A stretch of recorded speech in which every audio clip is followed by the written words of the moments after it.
श्रीमद् भागवत महापुराण तृतीय स्कंद नवा अध्याय। ब्रह्मा जी द्वारा भगवान की स्तुति। ब्रह्मा जी ने कहा, प्रभु, आज बहुत समय के बाद मैं आपको जान सका हूँ। अहो, कैसे दुर्भाग्य की बात है कि देहधारी जीव आपके स्वरूप को नहीं जान पाते। भगवन, आपके सिवा और कोई वस्तु नहीं है। जो वस्तु प्रतीत होती है वह भी स्वरूपतः सत्य नहीं है, क्योंकि माया के गुणों के क्षुभित होने के कारण केवल आप ही अनेकों रूप में प्रतीत हो रहे हैं। देव, आपकी चित्त शक्ति के प्रकाशित रहने के कारण अज्ञान आपसे सदा ही दूर रहता है। आपका यह रूप, जिसके नाभि कमल से मैं प्रकट हुआ हूँ, सैकड़ों अवतारों का मूल कारण है। इसे आपने सत्पुरुषों पर कृपा करने के लिए ही पहले पहल प्रकट किया है। परमात्मन, आपका जो आनंद मात्र, भेद रहित, अखंड तेजोमय स्वरूप है, उसे मैं इससे भिन्न नहीं समझता। इसलिए मैंने विश्व की रचना करने वाले होने पर भी विश्वातीत आपके इस अद्वितीय रूप की ही शरण ली है। यही संपूर्ण भूत और इंद्रियों का भी अधिष्ठान है। हे विश्व कल्याणमय, मैं आपका उपासक हूँ। आपने मेरे हित के लिए ही मुझे ध्यान में अपना यह रूप दिखलाया है। जो पापात्मा विषयासक्त जीव है, वे ही इसका अनादर करते हैं। मैं तो आपको इस रूप में बार बार नमस्कार करता हूँ। मेरे स्वामी, जो लोग वेद रूप वायु से लाई हुई आपके चरण रूप कमल कोश की गंध को अपने कर्णपुटों से ग्रहण करते हैं, उन अपने भक्तजनों के हृदय कमल से आप कभी दूर नहीं होते, क्योंकि वे पराभक्ति रूप डोरी से आपके पाद पद्मों को बांध लेते हैं। जब तक पुरुष आपके अभयप्रद चरणारविंदों का आश्रय नहीं लेता, तभी तक उसे धन, घर और बंधुजनों के कारण प्राप्त होने वाले भय, शोक, लालसा, दीनता और अत्यंत लोभ आदि सताते हैं, और तभी तक उसे मैं मेरेपन का दुराग्रह रहता है, जो दुख का एकमात्र कारण है। जो लोग सब प्रकार के अमंगलों को नष्ट करने वाले आपके श्रवण कीर्तन आदि प्रसंगों से इंद्रियों को हटाकर लेश मात्र विषय सुख के लिए दिन और मन ही मन लालायित होकर निरंतर दुष्कर्मों में लगे रहते हैं, उन बेचारों की बुद्धि दैव ने हर ली है। अच्युत उरुक्रम, इस प्रजा को भूख, प्यास, वात, पित्त, कफ, सर्दी, गर्मी, हवा और वर्षा से परस्पर एक दूसरे से तथा कामाग्नि और दुःसह क्रोध से बार बार कष्ट उठाते देखकर मेरा मन बड़ा खिन्न होता है। स्वामिन, जब तक मनुष्य इंद्रिय और विषय रूपी माया के प्रभाव से आपसे अपने को भिन्न देखता है, तब तक उसके लिए इस संसार चक्र की निवृत्ति नहीं होती। यद्यपि यह मिथ्या है, तथापि कर्म फल भोग का क्षेत्र होने के कारण उसे नाना प्रकार के दुखों में डालता रहता है। देव, औरों की तो बात ही क्या, जो साक्षात मुनि हैं, वे भी यदि आपके कथा प्रसंग से विमुख रहते हैं तो उन्हें संसार में फंसना पड़ता है। वे दिन में अनेक प्रकार के व्यापारों के कारण विक्षिप्त चित्त रहते हैं, रात्रि में निद्रा में अचेत पड़े रहते हैं। उस समय भी तरह तरह के मनोरथों के कारण क्षण क्षण में उनकी नींद टूटती रहती है, तथा दैववश उनकी अर्थ सिद्धि के सब उद्योग भी विफल होते रहते हैं। नाथ, आपका मार्ग केवल गुण श्रवण से ही जाना जाता है। आप निश्चय ही मनुष्यों के भक्ति योग के द्वारा परिशुद्ध हुए हृदय कमल में निवास करते हैं। पुण्य श्लोक प्रभु, आपके भक्तजन जिस जिस भावना से आपका चिंतन करते हैं, उन साधु पुरुषों पर अनुग्रह करने के लिए आप वही वही रूप धारण कर लेते हैं। भगवन, आप एक है, तथा संपूर्ण प्राणियों के अंतःकरणों में स्थित उनके परम हितकारी अंतरात्मा है। इसलिए यदि देवता लोग भी हृदय में तरह तरह की कामनाएं रखकर भांति भांति की विपुल सामग्रियों से आपका पूजन करते हैं, तो उससे आप उतने प्रसन्न नहीं होते जितने सब प्राणियों पर दया करने से होते हैं। किंतु वह सारभूत दया असत पुरुषों को अत्यंत दुर्लभ है। जो कर्म आपको अर्पण कर दिया जाता है उसका कभी नाश नहीं होता, वह अक्षय हो जाता है। अतः नाना प्रकार के कर्म, यज्ञ, दान, कठिन तपस्या और व्रत आदि द्वारा आपकी प्रसन्नता प्राप्त करना ही मनुष्य का सबसे बड़ा कर्म फल है। क्योंकि आपकी प्रसन्नता होने पर ऐसा कौन फल है जो सुलभ नहीं हो जाता। आप सर्वदा अपने स्वरूप के प्रकाश से ही प्राणियों के भेद भ्रम रूप अंधकार का नाश करते रहते हैं तथा ज्ञान के अधिष्ठान साक्षात परम पुरुष है। मैं आपको नमस्कार करता हूँ। संसार की उत्पत्ति, स्थिति और संहार के निमित्त से जो माया की लीला होती है वह आपका ही खेल है। अतः आप परमेश्वर को मैं बार बार नमस्कार करता हूँ। जो लोग प्राण त्याग करते समय आपके अवतार, गुण और कर्मों को सूचित करने वाले देवकी नंदन, जनार्दन, कंस निकंदन आदि नामों का विवश होकर भी उच्चारण करते हैं, वे अनेकों जन्मों के पापों से तत्काल छूटकर माया आदि आवरणों से रहित ब्रह्मपद प्राप्त करते हैं। आप नित्य अजन्मा है, मैं आपकी शरण लेता हूँ।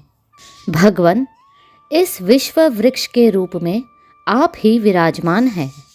आप ही अपनी मूल प्रकृति को स्वीकार करके जगत की उत्पत्ति, स्थिति और प्रलय के लिए मेरे, अपने और महादेव जी के रूप में 3 प्रधान शाखाओं में विभक्त हुए हैं और फिर प्रजापति एवं मनु आदि शाखा प्रशाखाओं के रूप में फैलकर बहुत विस्तृत हो गए हैं।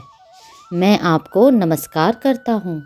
भगवन, आपने अपनी आराधना को ही लोकों के लिए कल्याणकारी स्वधर्म बताया है, किंतु वे इस ओर से उदासीन रहकर सर्वदा विपरीत अर्थात निषिद्ध कर्मों में लगे रहते हैं।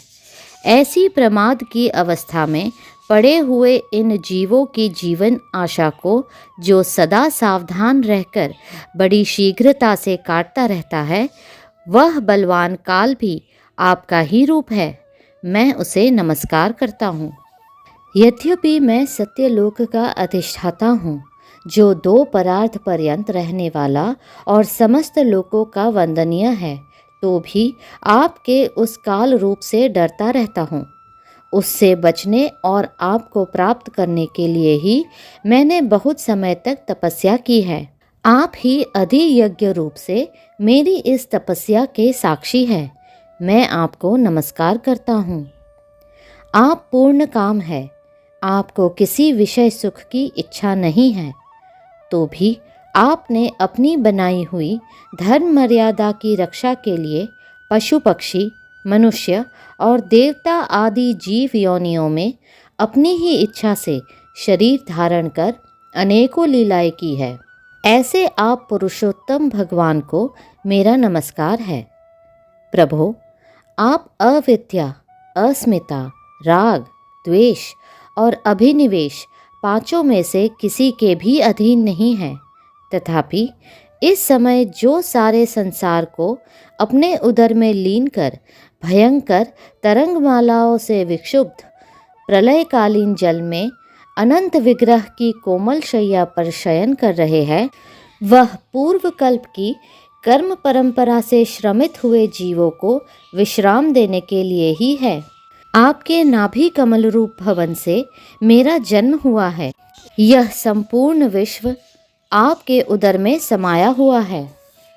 आपकी कृपा से ही मैं त्रिलोकी की रचना रूप उपकार में प्रवृत्त हुआ हूँ। इस समय योग निद्रा का अंत हो जाने के कारण आपके नेत्र कमल विकसित हो रहे हैं। आपको मेरा नमस्कार है। आप संपूर्ण जगत के एकमात्र सुहृद और आत्मा है तथा शरणागतों पर कृपा करने वाले हैं। अतः अपने जिस ज्ञान और ऐश्वर्य से आप विश्व को आनंदित करते हैं, उसी से मेरी बुद्धि को भी युक्त करें, जिससे मैं पूर्व कल्प के समान इस समय भी जगत की रचना कर सकूं। आप भक्त वांछा कल्पतरु है। अपनी शक्ति लक्ष्मी जी के सहित अनेकों गुणावतार लेकर आप जो जो अद्भुत कर्म करेंगे, मेरा यह जगत की रचना करने की उद्यम भी उन्हीं में से एक है। अतः इसे रचते समय आप मेरे चित्त को प्रेरित करें, शक्ति प्रदान करें, जिससे मैं सृष्टि रचना विषयक अभिमान रूप मल से दूर रह सकूं। प्रभो, इस प्रलयकालीन जल में शयन करते हुए आप अनंत शक्ति परम पुरुष के नाभि कमल से मेरा प्रादुर्भाव हुआ है और मैं हूँ भी आपकी ही विज्ञान शक्ति। अतः इस जगत के विचित्र रूप का विस्तार करते समय आपकी कृपा से मेरी वेद रूप वाणी का उच्चारण लुप्त न हो। आप अपार करुणामय पुराण पुरुष है। आप परम प्रेममयी मुस्कान के सहित अपने नेत्र कमल खोलिए और शेष शैया से उठकर विश्व के उद्भव के लिए अपनी सुमधुर वाणी से मेरा विषाद दूर कीजिए। श्री मैत्रेय जी कहते हैं, विदुर जी इस प्रकार तप, विद्या और समाधि के द्वारा अपने उत्पत्ति स्थान श्री भगवान को देखकर तथा अपने मन और वाणी की शक्ति के अनुसार उनकी स्तुति कर ब्रह्मा जी थके से होकर मौन हो गए। श्री मधुसूदन भगवान ने देखा कि ब्रह्मा जी इस प्रलय जल राशि से बहुत घबराए हुए हैं तथा लोक रचना के विषय में कोई निश्चित विचार न होने के कारण उनका चित्त बहुत खिन्न है। तब उनके अभिप्राय को जानकर वे अपनी गंभीर वाणी से उनका खेद शांत करते हुए कहने लगे। श्री भगवान ने कहा, वेदगर्भ, तुम विषाद के वशीभूत हो आलस्य न करो। सृष्टि रचना के उद्यम में तत्पर हो जाओ। तुम मुझसे जो कुछ चाहते हो उसे तो मैं पहले ही कर चुका हूँ। तुम एक बार फिर तप करो और भागवत ज्ञान का अनुष्ठान करो। उनके द्वारा तुम सब लोगों को स्पष्टतया अपने अंतःकरण में देखोगे। फिर भक्ति युक्त और समाहित चित्त होकर तुम संपूर्ण लोक और अपने में मुझको व्याप्त देखोगे तथा मुझ में संपूर्ण लोक और अपने आप को देखोगे। जिस समय जीव काष्ठ में व्याप्त अग्नि के समान समस्त भूतों में मुझे ही स्थित देखता है, उसी समय वह अपने अज्ञान रूप मल से मुक्त हो जाता है। जब वह अपने को भूत, इंद्रिय, गुण और अंतःकरण से रहित तथा स्वरूपतः मुझसे अभिन्न देखता है, तब मोक्ष पद प्राप्त कर लेता है।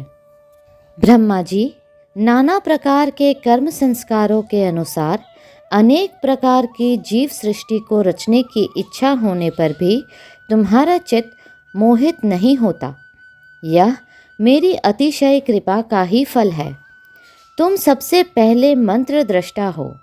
प्रजा उत्पन्न करते समय भी तुम्हारा मन मुझ में ही लगा रहता है।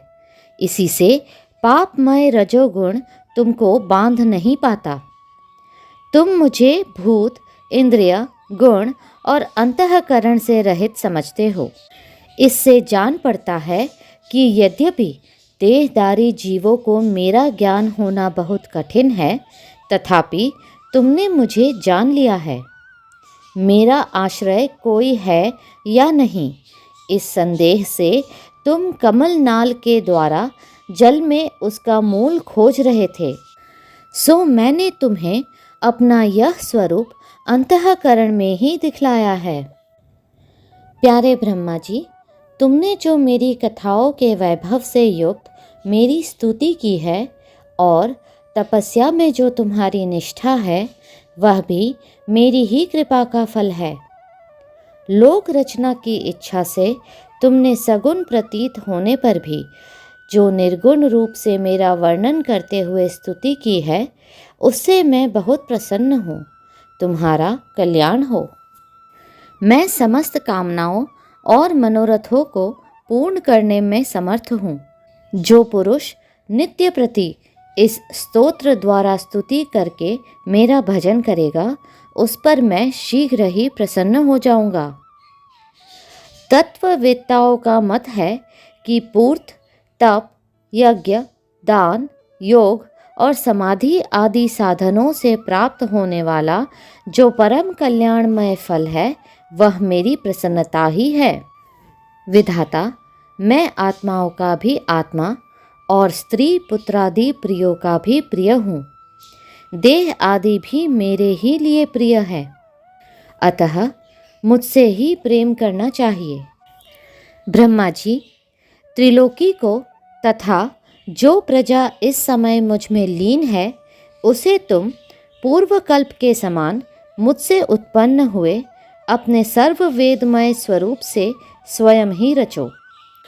श्री मैत्रेय जी कहते हैं, प्रकृति और पुरुष के स्वामी कमलनाभ भगवान सृष्टिकर्ता ब्रह्मा जी को इस प्रकार जगत की अभिव्यक्ति करवाकर अपने उस नारायण रूप से अदृश्य हो गए।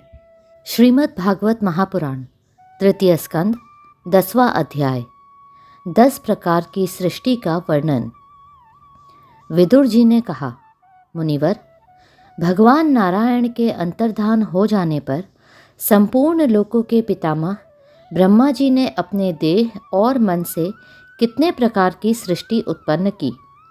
भगवान, इनके सिवा मैंने आपसे और जो जो बातें पूछी है, उन सब का भी क्रमशः वर्णन कीजिए और मेरे सब संशयों को दूर कीजिए, क्योंकि आप सभी बहुज्ञों में श्रेष्ठ हैं। सूत जी कहते हैं, शौनक जी, विदुर जी के इस प्रकार पूछने पर मुनिवर मैत्रेय जी बड़े प्रसन्न हुए और अपने हृदय में स्थित उन प्रश्नों का इस प्रकार उत्तर देने लगे।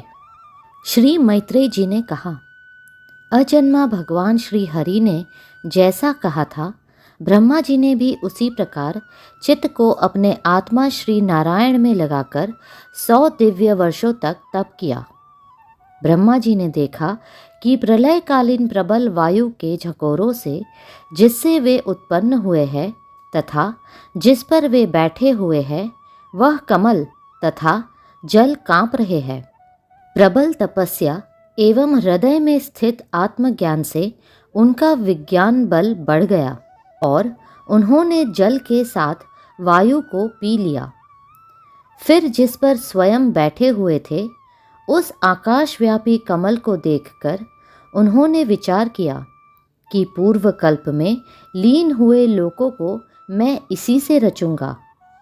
तब भगवान के द्वारा सृष्टि कार्य में नियुक्त ब्रह्मा जी ने उस कमल कोश में प्रवेश किया और उस एक के ही भूः, भुवः, स्वः ये 3 भाग किए।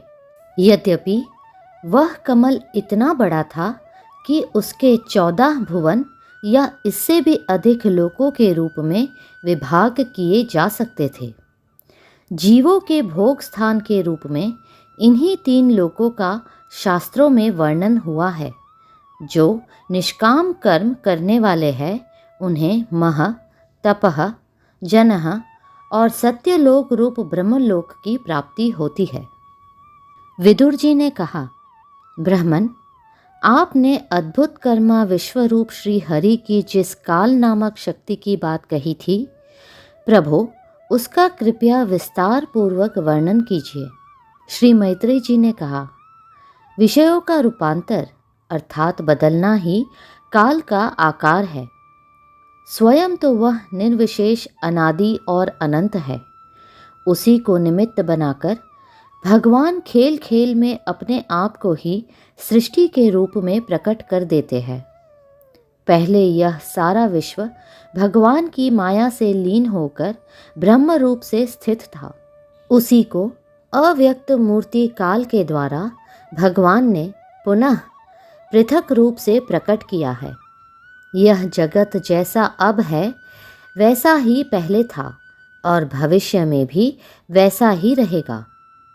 इसकी सृष्टि 9 प्रकार की होती है तथा प्राकृत विकृत भेद से एक 10वीं सृष्टि और भी है। और इसका प्रलय काल द्रव्य तथा गुणों के द्वारा 3 प्रकार से होता है। अब पहले मैं 10 प्रकार की सृष्टि का वर्णन करता हूँ। पहली सृष्टि महत्त्व की है। भगवान की प्रेरणा से सत्व आदि गुणों में विषमता होना ही इसका स्वरूप है। दूसरी सृष्टि अहंकार की है, जिससे पृथ्वी आदि पंचभूत एवं ज्ञानेंद्रिय और कर्मेंद्रियों की उत्पत्ति होती है। तीसरी सृष्टि भूतसर्ग है, जिसमें पंचमहाभूतों को उत्पन्न करने वाला तन्मात्र वर्ग रहता है। चौथी सृष्टि इंद्रियों की है। यह ज्ञान और क्रिया शक्ति से संपन्न होती है। पांचवी सृष्टि सात्विक अहंकार से उत्पन्न हुए इंद्रियाधिष्ठाता देवताओं की है। मन भी इसी सृष्टि के अंतर्गत है। छठी सृष्टि अविद्या की है। इसमें तामिस्त्र, अंधतामिस्त्र, ताम, मोह और महामोह ये 5 गांठें हैं। यह जीवों की बुद्धि का आवरण और विक्षेप करने वाली है। ये 6 प्राकृत सृष्टियाँ हैं। अब विकृत सृष्टियों का भी विवरण सुनो। जब भगवान अपना चिंतन करने वालों के समस्त दुखों को हर लेते हैं, यह सारी लीला उन्हीं श्रीहरि की है। वे ही ब्रह्मा के रूप में रजोगुण को स्वीकार करके जगत की रचना करते हैं। 6 प्रकार की प्राकृत सृष्टियों के बाद 7वीं प्रधान विकृत सृष्टि इन 6 प्रकार के स्थावर वृक्षों की होती है। वनस्पति जो बिना मोर आए ही फलते हैं, जैसे गुलर, बड़, पीपल आदि। औषधि जो फलों के पक जाने पर नष्ट हो जाते हैं, जैसे धान, गेहूँ, चना आदि। लता जो किसी का आश्रय लेकर बढ़ते हैं, जैसे ब्राह्मी, गिलॉय आदि। त्वक्सार जिनकी छाल बहुत कठोर होती है, जैसे बांस आदि। विरुद्ध जो लता पृथ्वी पर ही फैलती है, किंतु कठोर होने से ऊपर की ओर नहीं चढ़ती, जैसे खरबूजा, तरबूजा आदि। और द्रुम जिनमें पहले फूल आकर फिर उन फूलों के स्थान में ही फल लगते हैं, जैसे आम, जामुन आदि। इनका संचार नीचे अर्थात जड़ से ऊपर की ओर होता है। इनमें प्रायः ज्ञान शक्ति प्रकट नहीं रहती। ये भीतर ही भीतर केवल स्पर्श का अनुभव करते हैं तथा इनमें से प्रत्येक में कोई विशेष गुण रहता है। 8वीं सृष्टि तिर्यक योनियों अर्थात पशु पक्षियों की है। वह 28 प्रकार की मानी जाती है। इन्हें काल का ज्ञान नहीं होता। तमोगुण की अधिकता के कारण ये केवल खाना पीना, मैथुन करना, सोना आदि ही जानते हैं। इन्हें सूंघने मात्र से वस्तुओं का ज्ञान हो जाता है। इनके हृदय में विचार शक्ति या दूरदर्शिता नहीं होती। साधु श्रेष्ठ, इन तिर्यकों में गौ, बकरा, भैंसा, कृष्ण मृग, सुअर, नीलगाय, रूरू नाम का मृग, भेड़ और ऊंट ये द्विशाफ अर्थात 2 खुरों वाले पशु कहलाते हैं। गधा, घोड़ा, खच्चर, गौर मृग, शराफ और चमरी ये 1 शफ अर्थात 1 खुर वाले हैं। अब 5 नख वाले पशु पक्षियों के नाम सुनो। कुत्ता, गीदड़, भेड़िया, बाघ, बिलाव, खरगोश, साही, सिंह, बंदर, हाथी, कछुआ, गोह और मगर आदि पशु है। कंक अर्थात बगुला, गिद्ध, बटेर, बाज, भास, भलुक, मोर, हंस, सारस, चकवा, कौवा, और उल्लू आदि उड़ने वाले जीव पक्षी कहलाते हैं। विदुर जी, नवीन सृष्टि मनुष्यों की है। यह एक ही प्रकार के है। इसके आहार का प्रवाह ऊपर अर्थात मुंह से नीचे की ओर होता है। मनुष्य रजोगुण प्रधान, कर्मपरायण और दुख रूप विषयों में ही सुख मानने वाले होते हैं। स्थावर, पशु पक्षी और मनुष्य, ये तीनों प्रकार की सृष्टियाँ तथा आगे कहा जाने वाला देव सर्ग वैकृत सृष्टि है तथा जो महतत्व आदि रूप वैकारिक देव सर्ग है, उसकी गणना पहले प्राकृत सृष्टि में की जा चुकी है। इनके अतिरिक्त सनत कुमार आदि ऋषियों का जो कौमार सर्ग है, वह प्राकृत वैकृत दोनों प्रकार का है। देवता, पितर, असुर, गंधर्व, अप्सरा, यक्ष, राक्षस, सिद्धचारण, विद्याधर, भूत प्रेत पिशाच और किन्नर किंप पुरुष अश्वमुख आदि भेद से देव सृष्टि 8 प्रकार की है। विदुर जी, इस प्रकार जगतकर्ता श्री ब्रह्मा जी की रची हुई यह 10 प्रकार की सृष्टि मैंने तुमसे कही। अब आगे मैं वंश और मनवंतर आदि का वर्णन करूँगा। इस प्रकार सृष्टि करने वाले सत्य संकल्प भगवान हरि ही ब्रह्मा के रूप से प्रत्येक कल्प के आदि में रजोगुण से व्याप्त होकर स्वयं ही जगत के रूप में अपनी ही रचना करते हैं। अगला अध्याय शीघ्र ही साझा होगा। कृपया करके लाइक, सब्सक्राइब और शेयर करें।